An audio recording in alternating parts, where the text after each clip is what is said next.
buhay o kabiguan, ng ligaya o lungkot.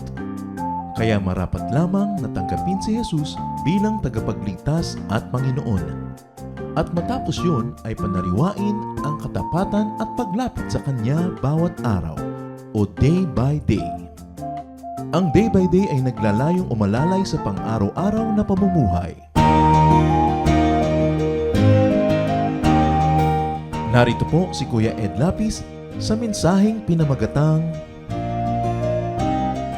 How to Handle Enemies.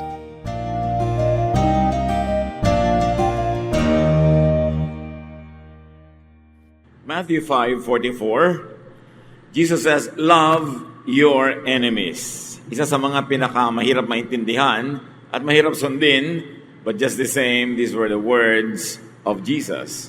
Daily life could actually produce enemies for us. Kumisan tayo ang may likha, kumisan naman, hindi natin sinasadya, nagkakaroon tayo ng mga enemies. How to handle enemies? Dear Lord, we ask you to give us wisdom so that we may not only survive, but also have joy in life in spite of having enemies. Teach us how to deal with this very true and very actual reality of our daily lives.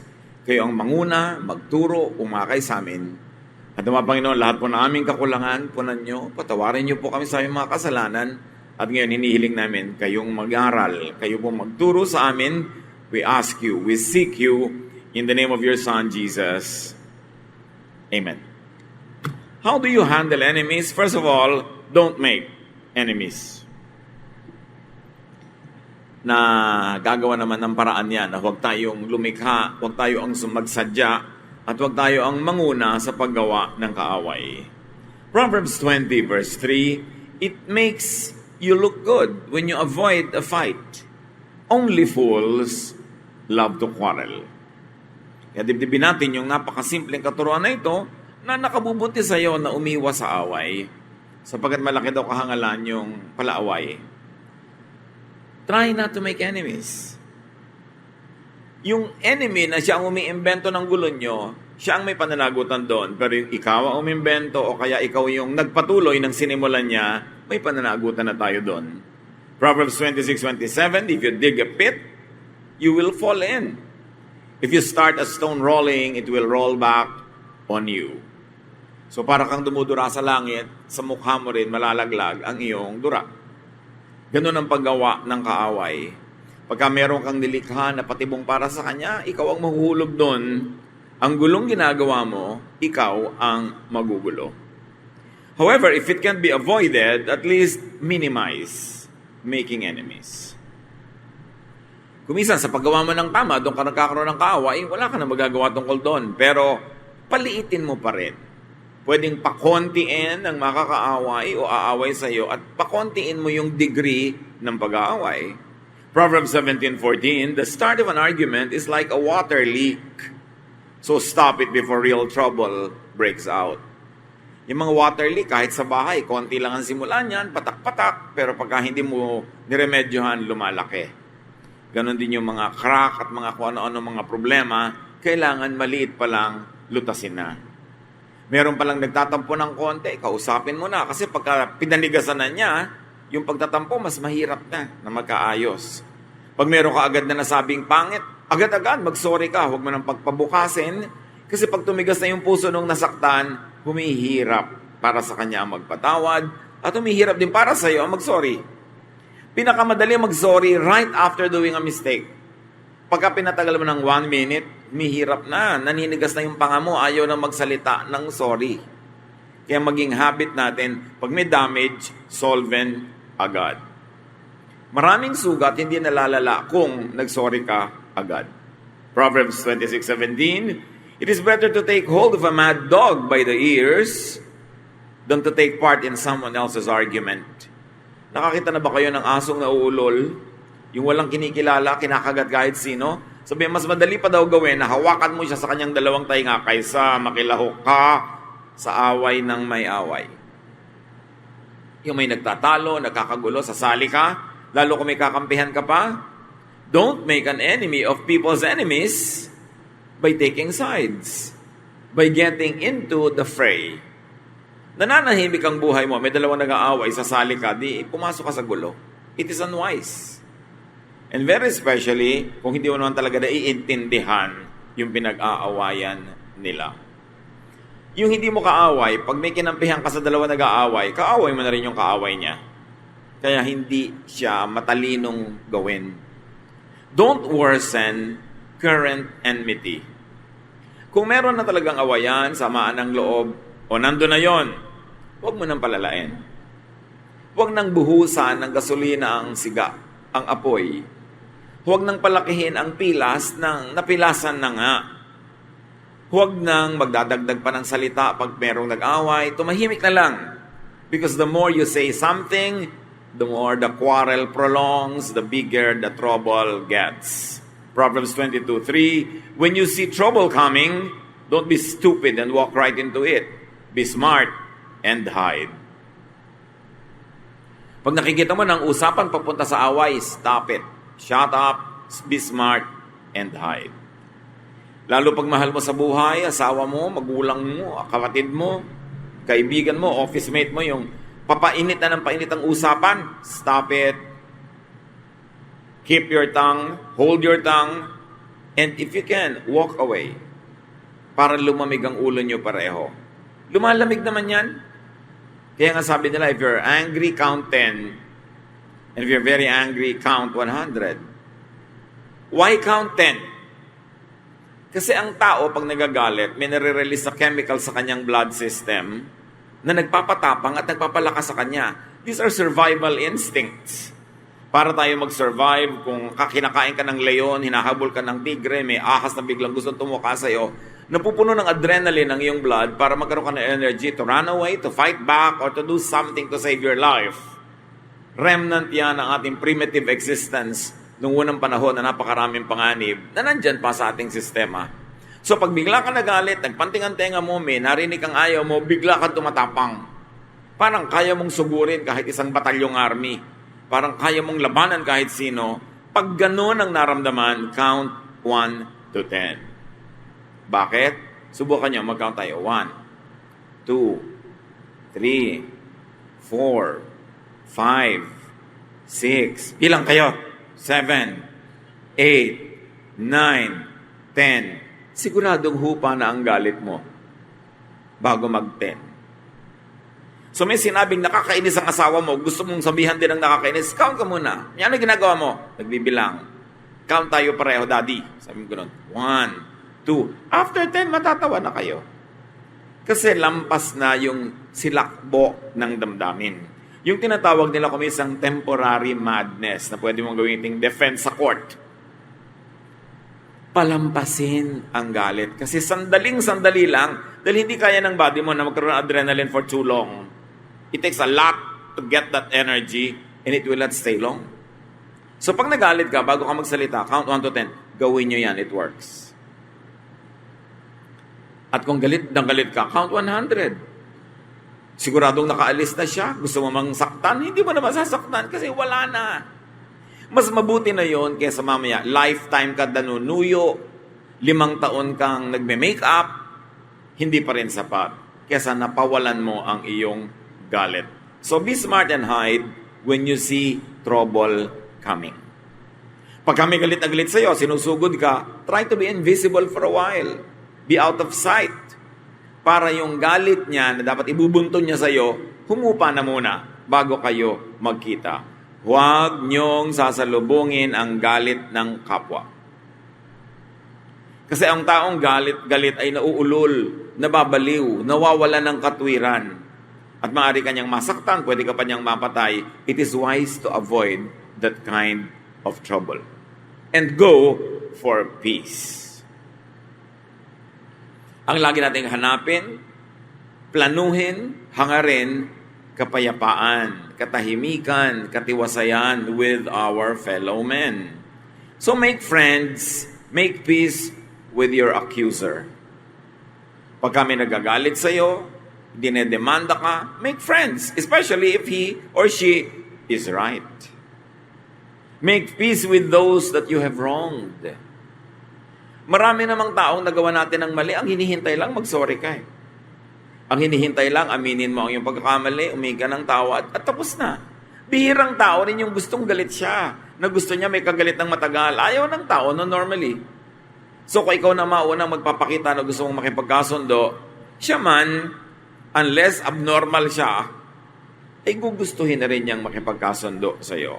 So 8 out of 10, pag nakipagkasundo ka, makikipagkasundo rin sa iyo. May dalawa man na hindi pumayag, at least dalawa na lang kaysa 10. Yan yung sinasabi natin, minimize your enemies. Jesus says in Matthew 5:25-26, before you are dragged into court, make friends with the person who has accused you of doing wrong. If you don't, you will be handed over to the judge and then to the officer who will put you in jail. I promise that you will not get out until you have paid the last cent you owe. So kung meron ka pinagkakautangan, makipagkasundo ka na agad. Kahit mga credit card na di nyo mabayaran, mga utang na di nyo mabayaran, bago kayo ilagay sa collection department, o bago ko i-turn over sa collection agency, makipagkasundo na kayo sa bangko. Kung gaano katamis ang ngiti ng bangko pag nagbubukas kayo ng account, at kung gaano kasarap ng mga pag-uusap nila pag nagbubukas kayo ng credit card account. Kung minsan may kape pa, gano'n naman kabalasik ang mga pangungulekta nila pag 2 araw na kayong hindi nakakabayad. Papangit ng papangit ang salita. At kung kayo'y taong maramdamin, daramdamin nyo, masasakatan kayo sa mga sulat ng bangko. Para ba kayong kriminal na hinahabol na nagtatago? Kaya bago mangyari yon, pumunta ka lang sa manager ng bangko o sa inyong bank relations officer, sabihin nyo na ang inyong istorya, makipagkasundo na kayo dahil makikipagkasundo sila kaysa magpunta pa kayo sa court. Hindi kayo makabayad ng malaking utang, sabihin nyo talagang wala akong ibabayad, kahit mo ako kagatin, kahit mo ako kainin, wala akong ibabayad. So, makikipagsettle ako sa iyo, maghuhulog ako ng ganito over this kind of period, and 99% of the time, they will give it. Kesa maging legal issue yan. Iba ang nakikipagkasundo. Baka naman nagkaroon pa kayo ngayon ng ideya kung paano kayo manunuba ng mga utang. Dahil siyempre, kailangan bayaran nyo talaga yan. Importante yon. So, makikipag-ayos. Magandang policy yun sa buhay. Huwag niyong takasan ang naniningil sa inyo dahil lalong nagagalit. Pagka nandyan, harapin nyo. Sabihin nyo ang katotohanan. Makipag-usap kayo at kung nagalit siya, pasensya kayo kasi may utang kayo, hindi nyo nababayaran. Pero para pagtaguan nyo yon, humahanap kayo ng gulo. Kasi challenge nyo siya na lahat ng kapangyarihan, lakas at koneksyon niya, gamitin niya para kayo maparusahan. Samantalang pwede nyo namang tanggalin ang galit niya kung kakausapin ninyo. Do not needlessly sue fools. Huwag nang magdemanda, maghabol, sa tinatawag ng Bible ng mga hangal, wala kayong mapapala. Proverbs 29:9, be wise and don't sue a fool. You won't get satisfaction because all the fool will do is sneer and shout. So huwag makipagtalo, huwag makipag-away, huwag makipag-agawan sa hangal kasi dadaan nila niya sa sigaw. Dadaanin niya sa mga walang katwirang mga salita, lalo lang lalala. So do not argue with fools and do not quarrel with what you might call subordinates or people beneath your station. Kung mas matalino kayo sa kanya, huwag niyong patulan. Kung mas malayo ang naabot niyo at narating, mas marami kayo na-accomplish, mas lalong huwag niyong patulan. Kasi lahat ng yun, itataya niyo sa walang kakwentang-kwentang argumento. Nagpakahirap-hirap kang buuin ang iyong buhay, maging matagumpay, mabunga, tapos sinaksak ka lang ng ice pick sa sentido na matay ka tuloy sa walang kakwenta-kwentang bagay. So huwag kayo nakikipagtalo sa bagay na mas mababa ang lagay kesa sa inyo. Kung minsan yung iba, hindi lang nasuklian ang tama ng jeepney driver, makikipaghampasan ng tubo. It is wise to avoid such troubles dahil mas malaki pa ang gagawin mo sa buhay, mas marami ka pang kikitain, at kung totoo ang iyong inaakala, mas mataas naman ang kalagayan mo sa buhay, bakit mo ibababa para lang doon? Kailangan pinapahalagahan mo the bigger picture. What is at stake? May mga nababarel sa pakikipagawan sa parking lot. Merong mga napapatay dahil sa nilampasan sa kalsada, kinat, Tapos kakatin din hanggang mamaya, nagmungguan na sila o nagbarilan. Is it worth it? Ganun lang ba ang halaga ng iyong buhay? Ganun lang ba ang halaga ng iyong kapayapaan? So always make and move towards making peace. Tuwing may kaaway, ang langing hakbang mo patungo sa kapayapaan, hindi sa pagpapalaki ng away, hindi sa pagpapalaki ng gulo. Matthew 18:15, if one of my followers sins against you, go and point out what was wrong. But do it in private, just between the two of you. If that person listens, you have won back a follower. Apply it to a friend, apply it to a colleague. Pag na-offend ka, may ginawa siyang mali, puntahan mo quietly, sabihin mo ang iyong nadarama, kung nasaktan ka, sabihin mo, humingi ka ng paliwanag, and most of the time, these people will appreciate your effort, say sorry if they are wrong, and then peace will reign. It is important na pagkagalit ka sa isang tao, may nagawa siyang mali, siya ang kausapin mo, huwag mo siyang ikwento sa iba. Malalaman niya yon, magagalit siya lalo, lalaki ang gulo. So, importante, use peaceable methods and open doors. Kailangan nakabukas ang puso mo para sa goodwill, sa peace, sa areglo. At ikaw mismo ang gumawa ng paraan na kung may nagagalit sa iyo, mawala ang galit niya at kung pwede sana mapalitan ng goodwill. Proverbs 25:21-22. If your enemies are hungry, give them something to eat. And if they are thirsty, give them something to drink. This will be the same as piling burning coals on their heads, and the Lord will reward you. So pagka may kaaway ka daw, nagugutom, pagkakataon mo na yun, may ibibigay kang pagkain, ibigay mo. May kaaway ka, uuhaw, chance mo na. Meron kang ibibigay mo yung maiinom niya. Sabi ni Jesus, para mo rin siyang binigyan ng mga bagang nag-aapoy at sinunong mo sa kanyang ulo. Akala nung iba, tinorture mo yung tao. No. Nung araw, walang lighter, walang posporo, walang mga automatic na pinanggagalingan ng apoy. So dapat ang bawat bahay, merong laging burning stove. There is always a piece of wood burning in the stove para pag namatay ang mga ilaw niya, lalo sa gabi, may pagkukunan siya ng apoy. Pag magluluto siya bukas, paano siya gagawa ng apoy? Kailangan merong maliit na apoy doon, napapalakihin na lang niya. Pero kumisan, namamatay yun. So pupunta ngayon sa iyo ang kapitbahay mo, sunong-sunong niya yung kanyang palayok na lalagyan ng baga, hihingi sa iyo ng bagang nagliliyab o nag-aapoy. Pag nilagyan mo yung sunong-sunog niya na palayok ng bagang nag-aapoy, ibig sabihin, binigyan mo siya ng fire. Binigyan mo siya ng bagong pang-start ng kanyang ilaw o ng kanyang pagluluto. So, ginawan mo siya ng pabor. So sabi, giving drink to your enemy, giving food to your enemy is like heaping burning coals on their heads. Pag binasa mo kasi yan, nang hindi mo naintindihan yung cultural context, akala mo sinunog mo yung bumbunan niya, parang naging bibing ka siya. Nakaganti ka tuloy. No. It is good for these people to have the fire coming from you. At ang mga tao nung araw, sinusunong nila talaga yung baggage nila, bihira nilang hinahawakan, kasi their hands should be free to hold on to whatever. Kung minsan bumababa sila ng mga bangin-bangin, may landas-landas, dapat yung kamay nila free. So, nasa ulo nila yon. So, build bridges.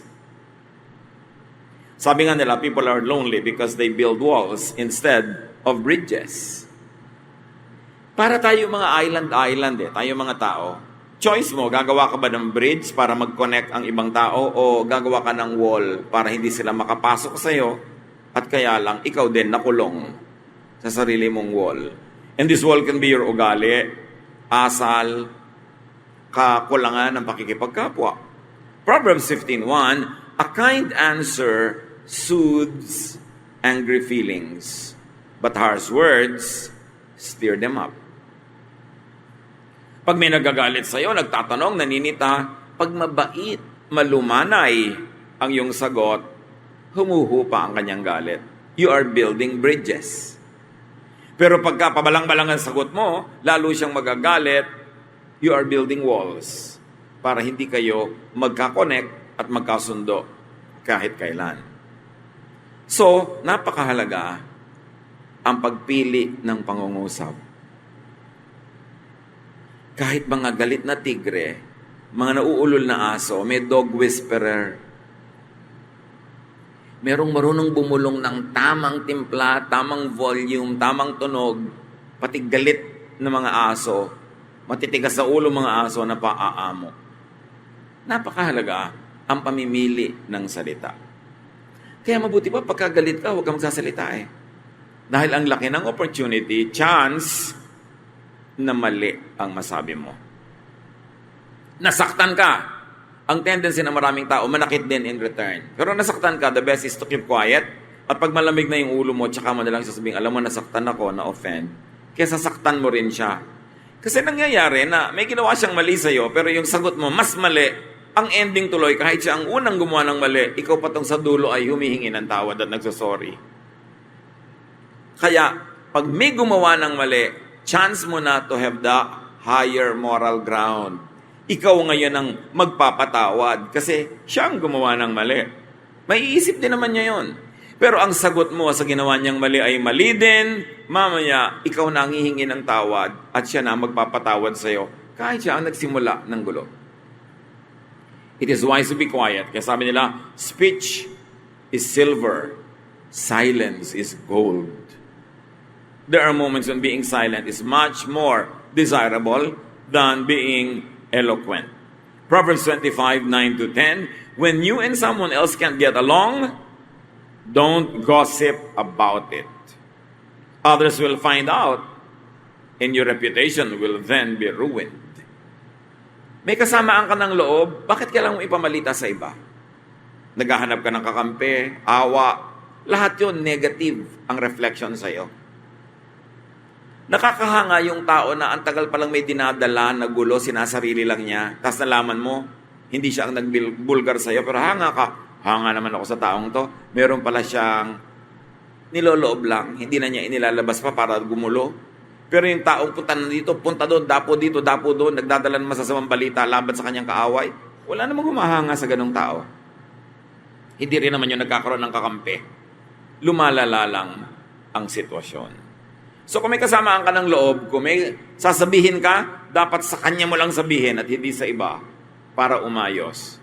Although, pwede kang pwedeng pagsabihan, kung napagkakatiwalaan, have and send ambassadors. Lalo sa culture natin, madalas kailangan mo ng padrino, go-between, meron kang gustong kausapin, hinga ng sorry, magsasorry ka, o gusto mong ipahayag na na-offend ka. When you have a good ambassador, your problem is already half solved. An ambassador is someone who will represent you correctly and faithfully para yung magandang resulta ang mangyari at hindi yung pangit ang lumabas. 1 Samuel 19:4. The next morning, Jonathan reminded Saul about the many good things David had done for him. So itong si Saul, gusto niyang patayin si David, ipinaalala sa kanya ni Jonathan na maraming ginawang mabuti sa iyo si David. 2 Samuel 14:28, Absalom lived in Jerusalem for 2 years without seeing his father. He wanted Joab to talk to David for him. So gusto niyang may mamagitan para magkasundo sila.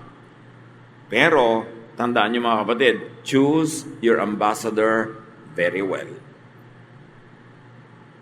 Kasi merong mga, kausapin mo naman si ano. Nung kinausap niya, lalong nagalit. Lalong nag-away kayo kasi hindi siya marunong magsalita. O kaya talagang likas siyang intrigera o intrigero na sa pagsasalita niya, pangit ang lumalabas, lalong nagagalit yung kausap niya. Kaya kung kayo ay mapapakiusapang maging ambassador o kaya meron kayong opportunity without being asked, be a good and a faithful ambassador. Pag may gustong ipasabi sa inyo si A kay B, yung gustong sabihin ni A ang sabihin nyo, hindi yung gusto nyo. Because as ambassador, you should speak for the person you represent, not for yourself. At maraming nagiging gulo dahil nakikialam yung ambassador, tinutwist niya yung message, iniiba niya ang dating, na iba na yung nuance, na iba na yung shade of meaning, hindi na desirable ang naging effect.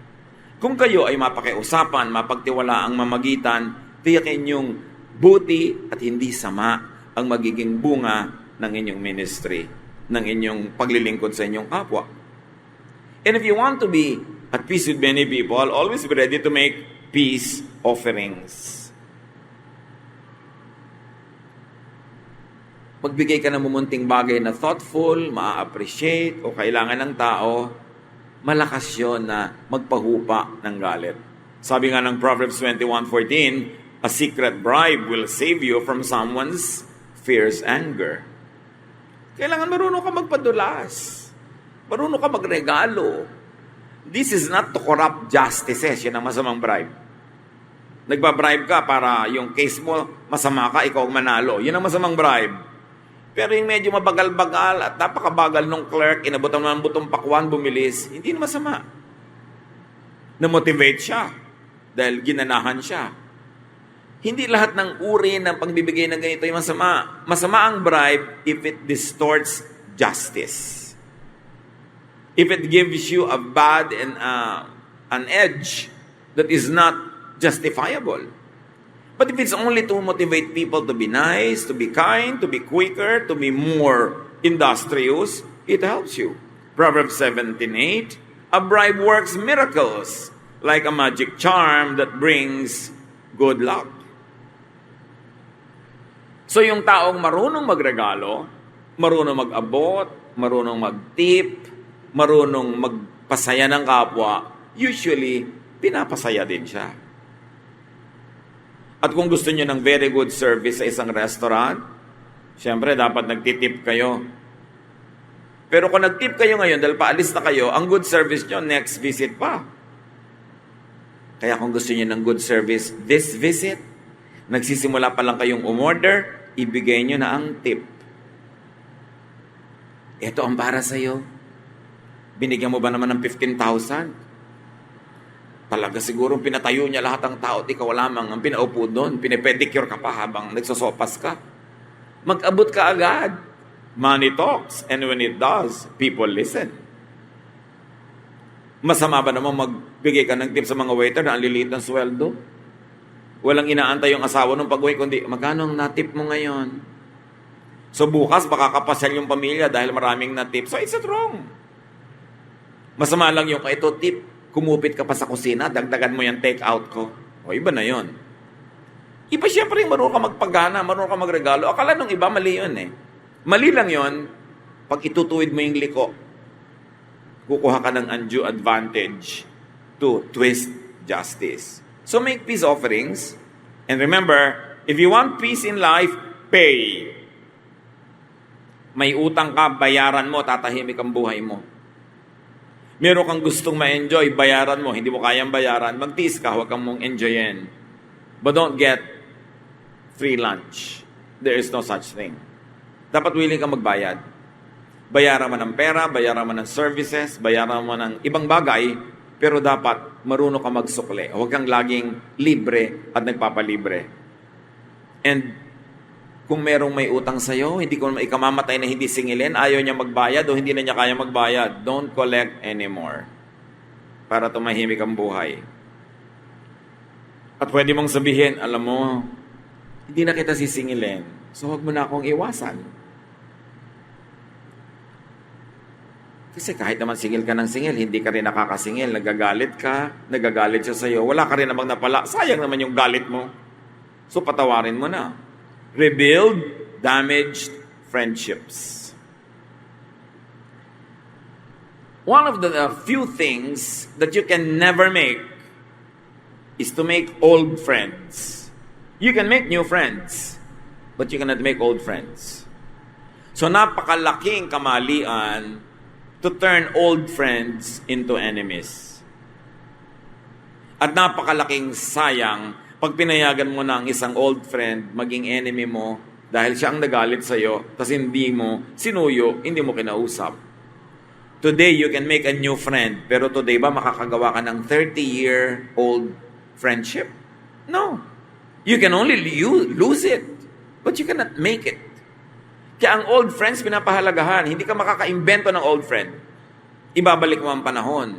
Yung iba, kulang na kulang sa katinoan. Yung mga matatanda at dati ng kaibigan, yun pa ang inaaway. May pinagsamahan kayo, kilala nyo ng mga ugali ng isa't isa. Doon ka palalayo ang loob, lugi ka. Kailangan pahalagan mo ang old friends. Because life is better with friends.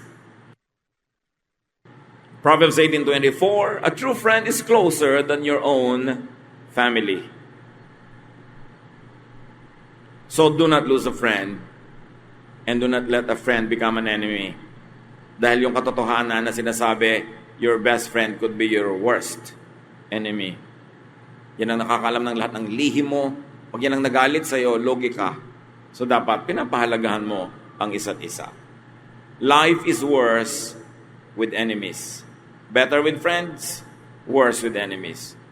You are better off without enemies. And if you have an enemy and you really like to be a winner, the best way to win over an enemy is to turn him into a friend. Doon ka lang nanalo sa kaaway pag naging kaibigan mo siya.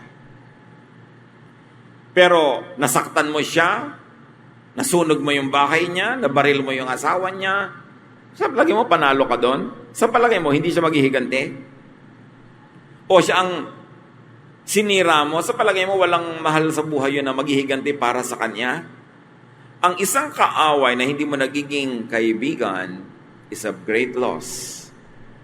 So para ka magtagumpay at para ka magsaya, magdiwang, pag lang ang dati mong kaibigan ay dati mong kaaway ay naging kaibigan mo na. O at least, hindi mo na siya kaaway. Kaya ang sabi ni Jesus, love your enemies. Sa palagay nyo, ipinapadehado tayo ni Jesus kaya sinasabi niyang love your enemies? No, Jesus wants you to be a winner. Because when you love your enemies, the natural tendency is for them to love you back. It might take some time and a lot of investment, but it can happen. And only when your former enemy loves you now and is your friend will you really be victorious. Doon palang tunay ang tagumpay. Peace is important. We don't want enemies.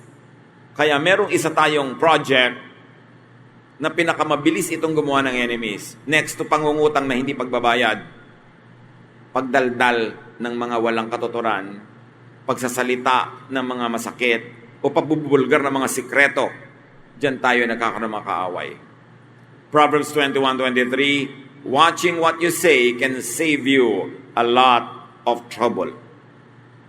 Maraming tao nagkabuhol-buhol ang buhay, nahalagay sa gusot at sa gulo dahil sobrang matabil.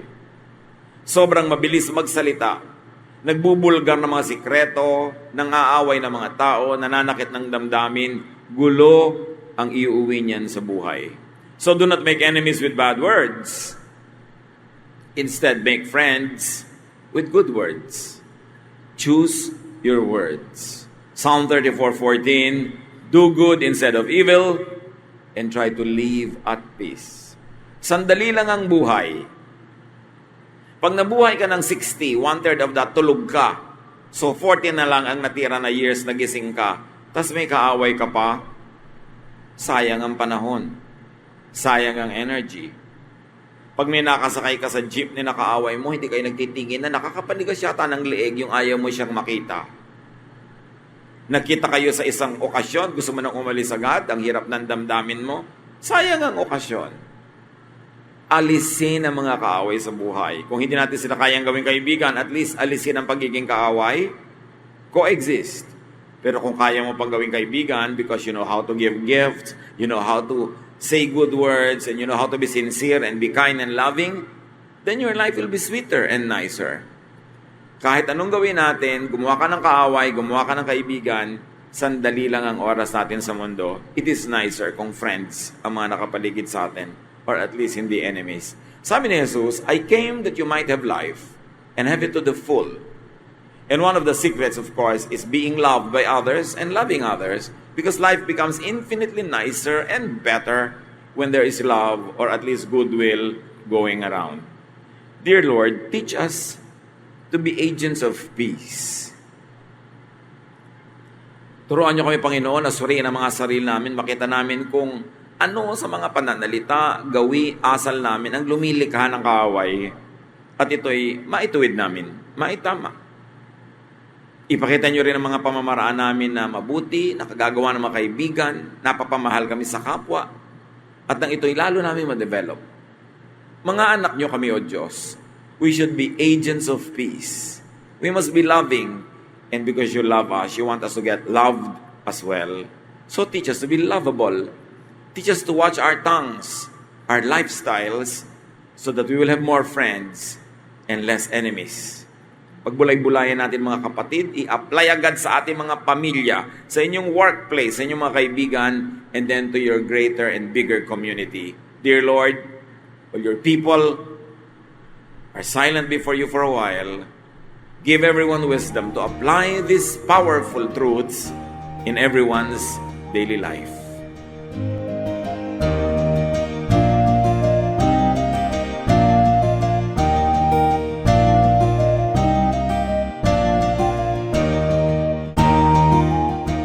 Ang katatapos pong mensahe ni Kuya Ed Lapis ay pinamagatang How to handle enemies.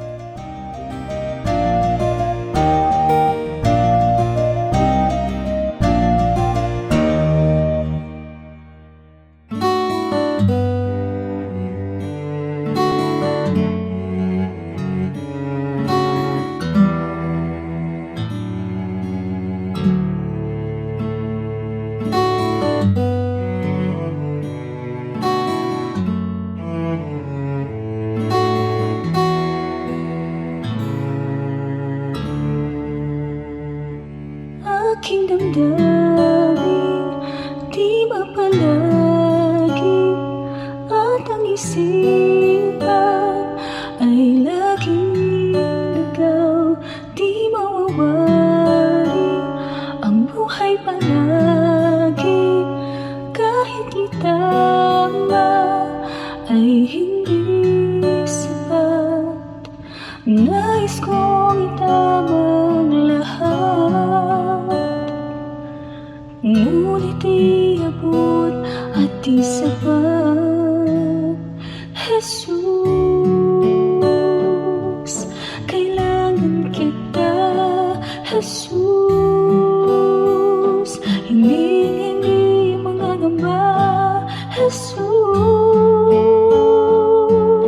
pag-ibig niyo'y ba di mapapantayan kahit na sinuman. Jesus, kailangan kita. Jesus, sa'yo'y hindi mangangamba. Jesus,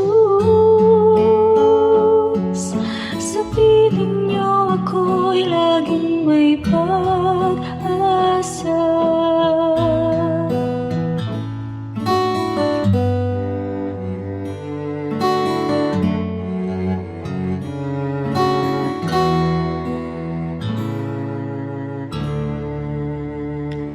Aking damdamin, di mapalagi, at ang isipan ay laging ligaw.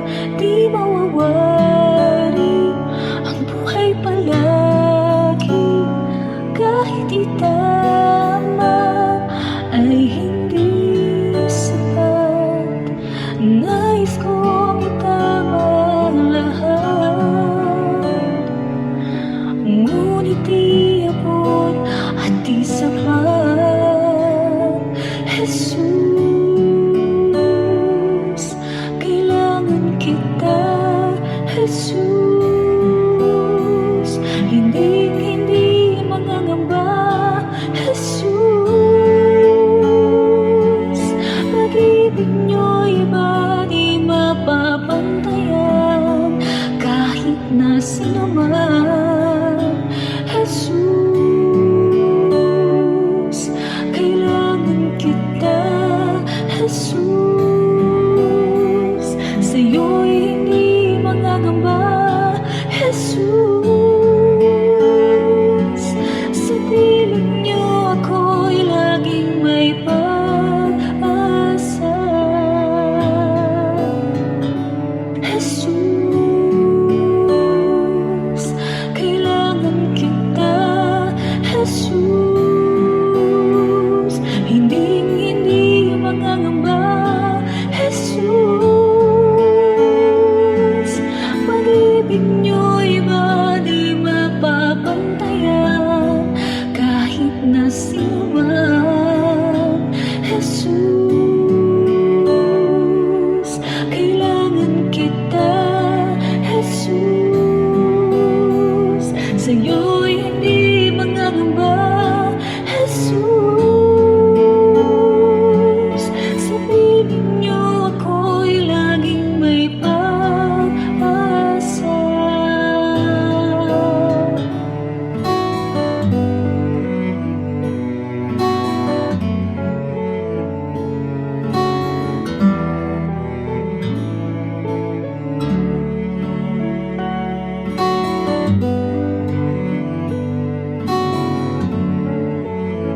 Napakarami pong kayamanan ng ating bayan at kuminsan hindi naman karapat-dapat na magkaroon tayo ng napakaliit na pagtingin sa ating sarili.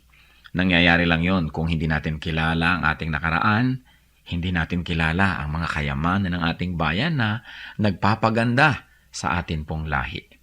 Kaya naman dapat nating kilalanin ang nakaraan, ang kasaysayan, at ang mayayamang mga pamana sa atin ng ating mga ninuno.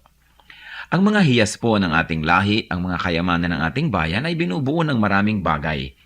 At isa na rito ang musika. Ang musika ay salita daw ng kaluluwa. Ang musika ay napakabisang paraan upang ipahayag ang ating damdamin, ang ating mga pangarap at ang ating mga pagpapahalaga. Sa Pilipinas po, ang musika ay paraan ng pagpapahayag ng mga espiritual na bagay. Ang mga Pilipino kapag gumagawa ng musika kadalasan ay upang sumamba. Kaya tayong mga Pilipinong Kristiyano ay dapat lamang na mag-aral ng mga tugtog ng ating bayan at gamitin naman natin ito sa pagsamba sa Panginoong Hesus. Dapat nang bawiin ang musika ng Pilipinas mula sa kung ano-anong mga paggamit na hindi ayon sa kalooban ng Panginoon. At ito naman ay dapat ialay sa paanan ni Hesus upang lalong makadagdag sa marami, makulay at magagandang paraan ng pagpapahayag natin ng ating pananampalataya. Ang musika ng bayan, hiyas ng lahi, hiyas ng bayan. Narito at ating pakinggan ang mambayo, mga tunog ng pagbabayo ng palay na may kasamang mga awit mula sa mga kalinga.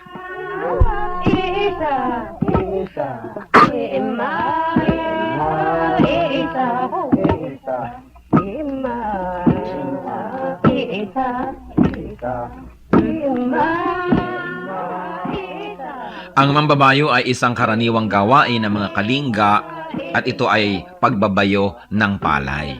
Gayunpaman, ito isinasagawa sa sari-saring estilo at pamamaraan ayon sa idinaraos na okasyon. Halimbawa ay kasal o kaya ay may mga kinalaman na seremonya sa mga patay o mga libing. Ang mambayo ay sinasaliwan ng awit tulad ng naririnig natin.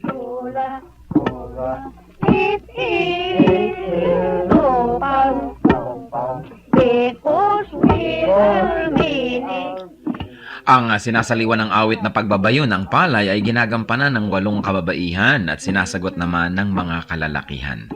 Paulit-paulit at mauulit na maririnig ang ritmikal na pag-awit ng mga salitang ima, isa o insa.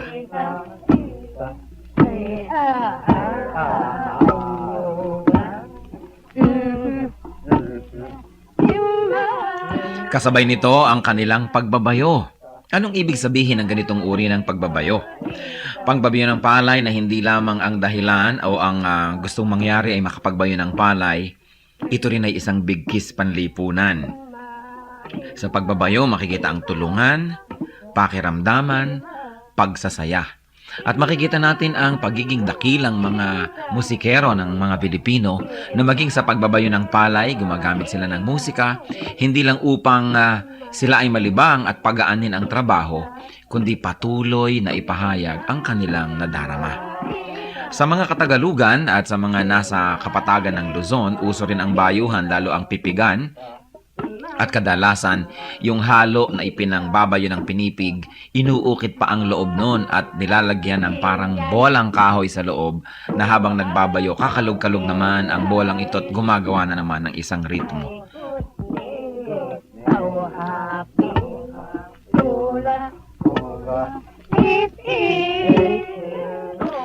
Yan po ang mambayo, ang pagbabayo ng palay na may saliw ng mga awitan ng mga kalinga. Ano po ang maaari nating matutunan sa kayamanang ito ng ating lahi? Na ang bawat gawain natin ay maaaring saliwan ng musika. Lalong-lalo naman ang pagsamba natin sa Panginoon, ang ating mga paglilingkod, na sa paglalagay natin at paglalapat ng musika, hindi lang gumagaan ang ating trabaho, kundi na ipapahayag din natin ang ating damdamin.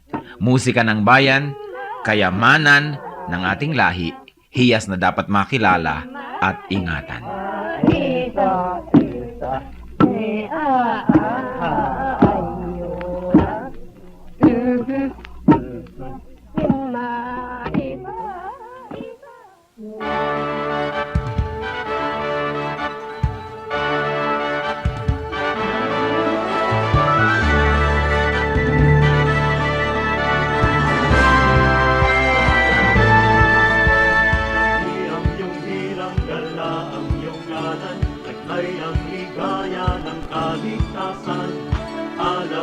puso sa aming dibdib ay kayo ang dahilan.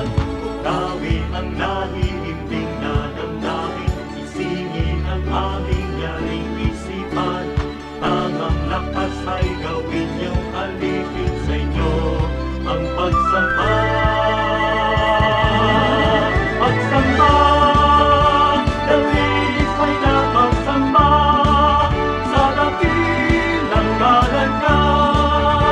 Halina sa pagsamba, pagsamba, dalis ay na pagsamba sa dakilang ngalan niya.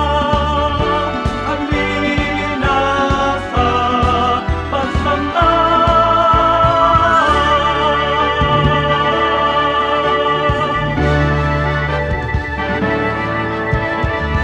Ang iyong hirang dala, ang iyong ngalan, tunay ang ligaya ng kaligtasan. Alab ng puso sa aming dibdib ay kayo ang dahilan.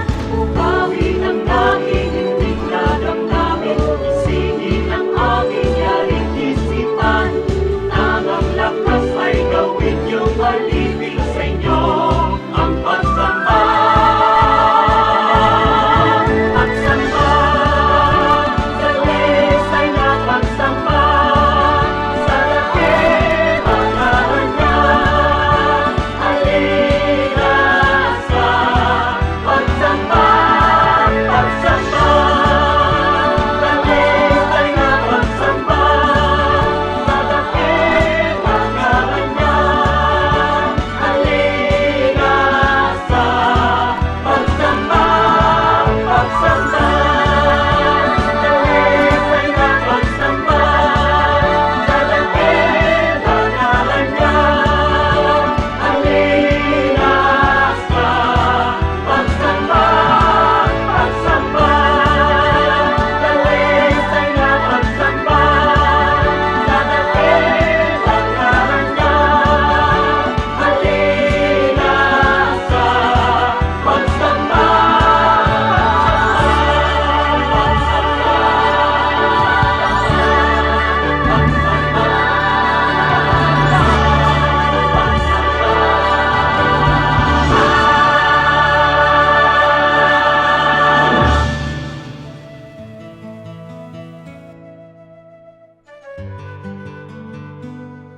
Bakit ang Pilipino itinatago ang pagka-Pilipino pag nasa ibang bansa?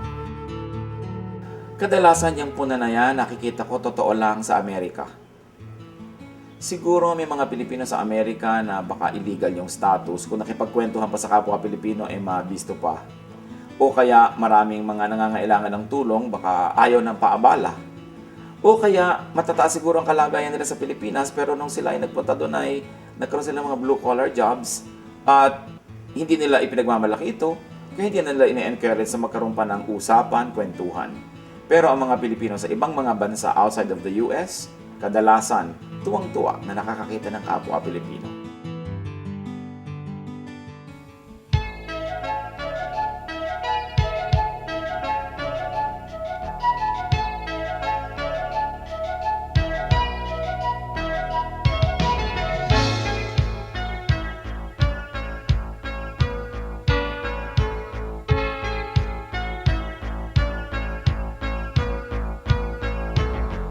Ang nais mo'y kakalakan, kay Jesus matatagpuan.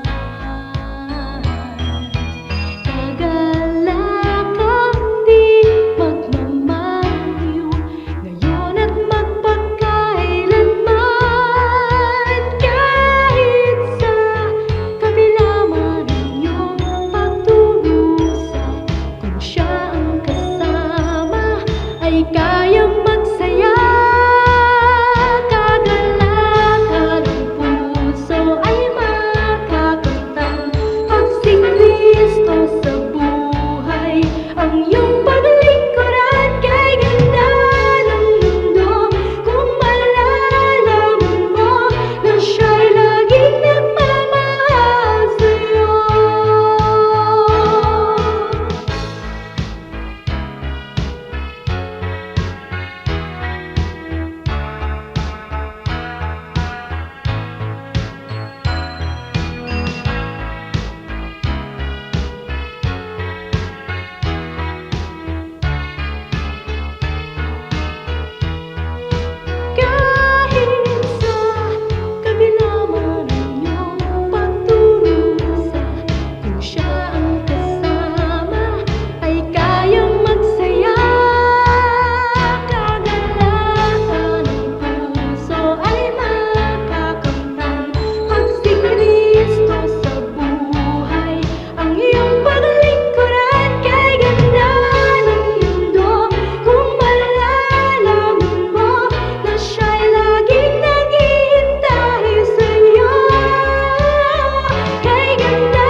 nais mo.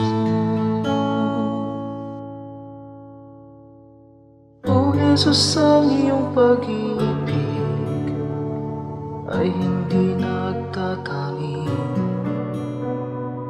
Puso ko ay nagpupuri, tingin pagluwalhati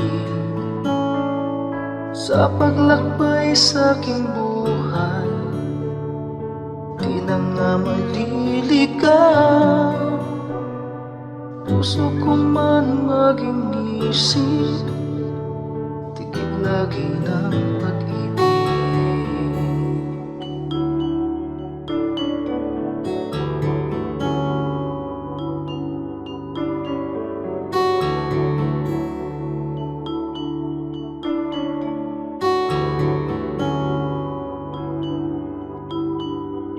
Kung ako'y magsalita man, wika ng bawat tao, kung pag-ibig ay wala, tila batingaw. Ang dalisay na pag-ibig ay mapagpahinuhod at hindi na nagkukulang kailanman. O Jesus, ang iyong pag-ibig ay hindi nagtatangi. Puso ko ay nagpupuri, tingin pagluwalhati sa paglakbay sa aking buhay. Di na nga maliligaw,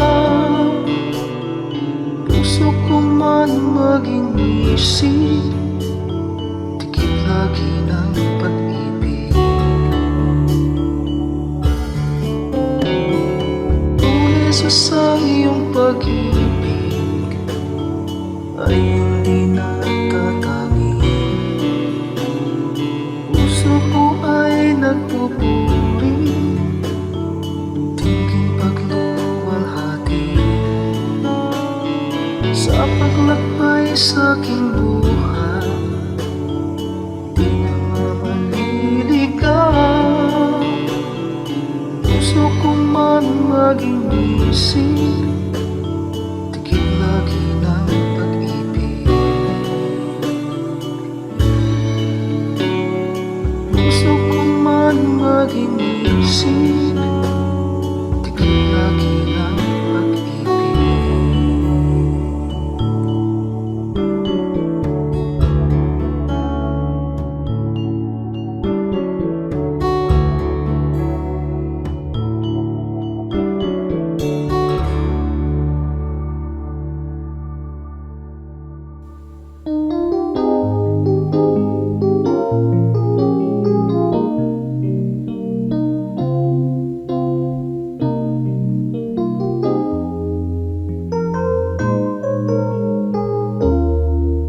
Nang ang buhay ko nooy laging nangangamba, ang pagluhay di ko kaya at walang patutuhan.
Oras na po para pansamantalang magpaalam ang programang Day by Day.